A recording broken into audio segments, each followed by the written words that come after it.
Here's a number that should stop you in your tracks. $111,000. That's what the average household loses by claiming Social Security at the wrong time, according to a landmark study that found only 4% of retirees claim at the optimal age. Not a market crash, not a scam. One box on a government form. A box you can only check once. You've got 3 doors: 62, 67, or 70. And I'm going to show you the actual 2026 math behind each one. The real dollar amounts, straight from Social Security's own tables. But more importantly, I'm going to show you the 3 ways most retirees get this math backwards. The first one is a trap built into every calculator online. The second one keeps thousands of people from claiming when they actually should. And the third one? The third one almost nobody sees coming, because it's not even about you. It decides what your husband or wife lives on after you're gone. Stick with me to the end, because that third mistake is the expensive one. I'm Walter. I spent 35 years as an accountant, and now I spend my time explaining this stuff the way I'd explain it to a friend over coffee. Quick note, this is education, not financial advice. Your situation is yours. Let's get into it. As of 2026, here's what the maximum Social Security check looks like at each age. Claim at 62. $2,969 a month, tops. Wait until 67. That's full retirement age for everyone born in 1960 or later. And the maximum jumps to $4,207. Hold out until 70, $5,181 every month for life. Now, most of us won't get the maximum. That takes 35 years of top earnings. But the proportions apply to everyone. From 62 to 70, your monthly check grows by more than 75%. Same person, same work history, same taxes paid in. The only difference is the date on the form. Let's make it real with a round number. Say your full retirement age benefit is $2,000 a month. Claim at 62 and you get $1,400. That's a 30% haircut, and it's permanent. Wait until 70 and you get $2,480, from $1,400 to nearly $2,500. Your check almost doubles. Here's the machinery underneath, because once you see it, the whole thing stops being mysterious. Social Security doesn't punish you in one big chop. It's month by month. Claim early and your benefit shrinks, 0.5% for each of the first 36 months before full retirement age. Then, 0.5% for every month beyond that. Add it all up from 62, and you land at that 30% reduction. Go the other direction, and the machine works for you. Every year you wait past 67, your benefit grows 8%. Guaranteed. Not the market averaged 8%, a contractual 8 from the federal government. 3 years of waiting stacks up to 24% more, forever. One thing before you get any ideas. The escalator stops at 70. There is zero, and I mean zero, benefit to waiting past your 70th birthday.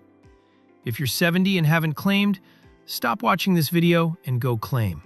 I'll wait. And here's a detail the calculators gloss over: the cost of living adjustment. In 2026, benefits went up 2.8%.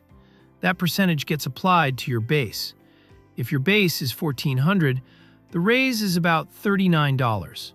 If your base is $2,480, it's $69.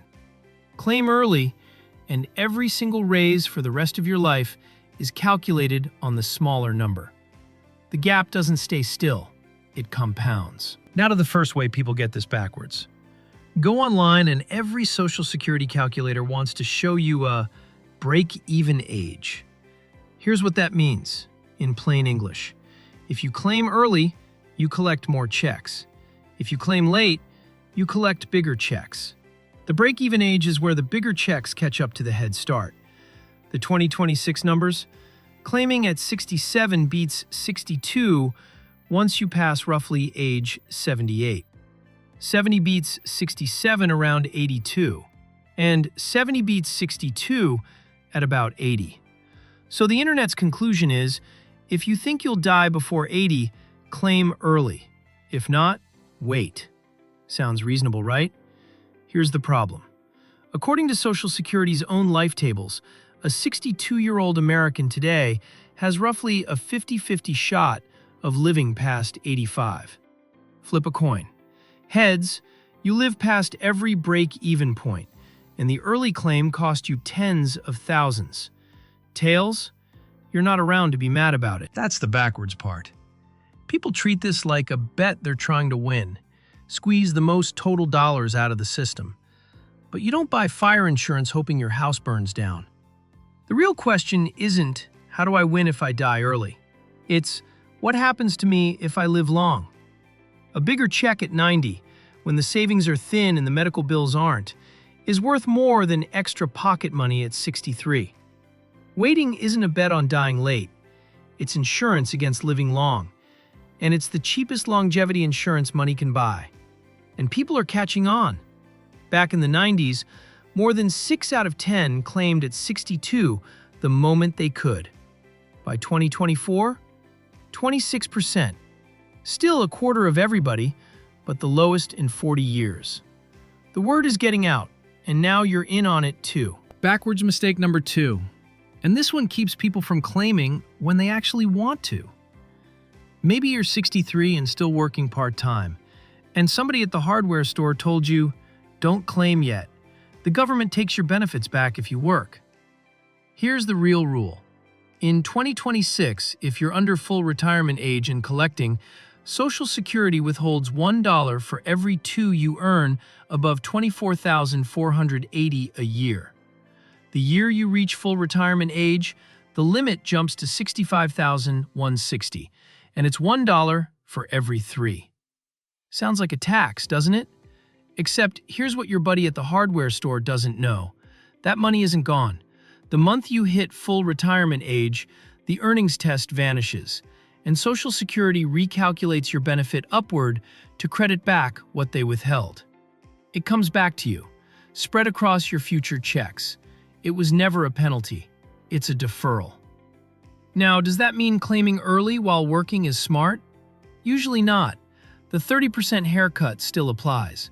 But thousands of people make decisions based on a rule they misunderstand, in both directions. Some don't claim when they genuinely need the income.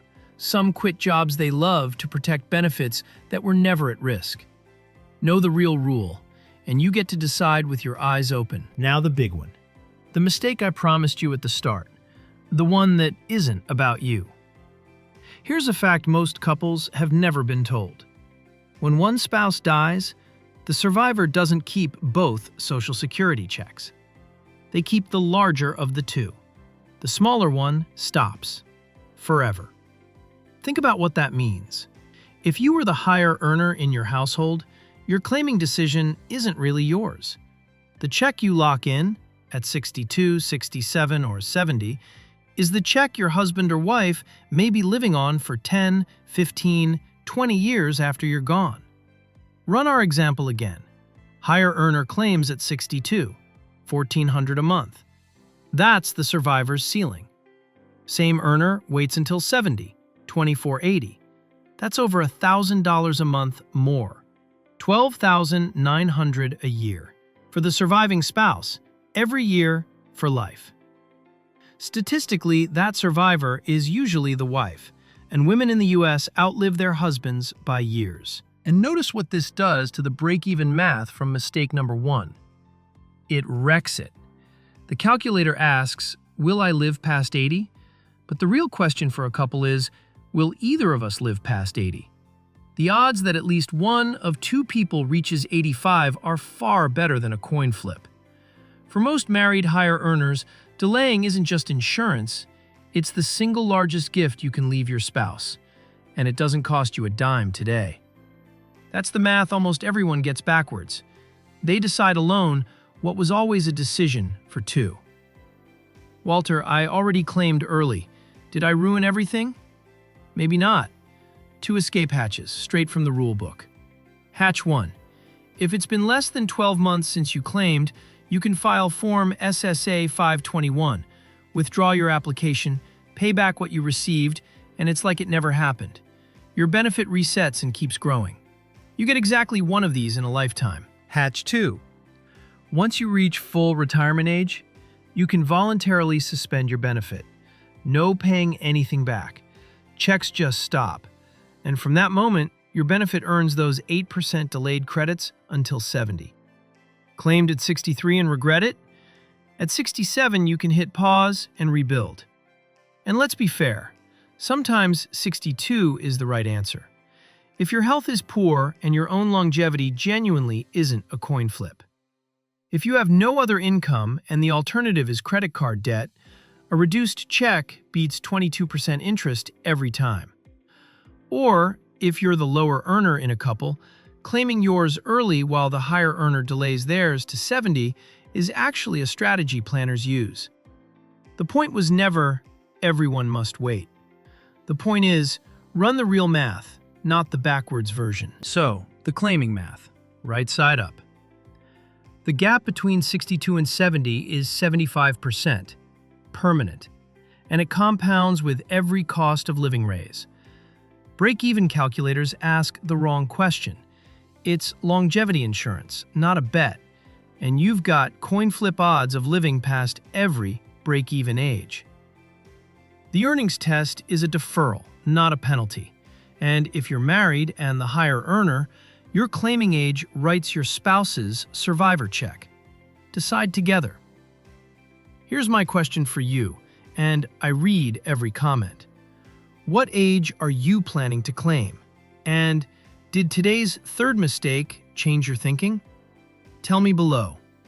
And if you want to know the one decision that can quietly cost you $50,000 after you claim, the Medicare enrollment window, that video is next.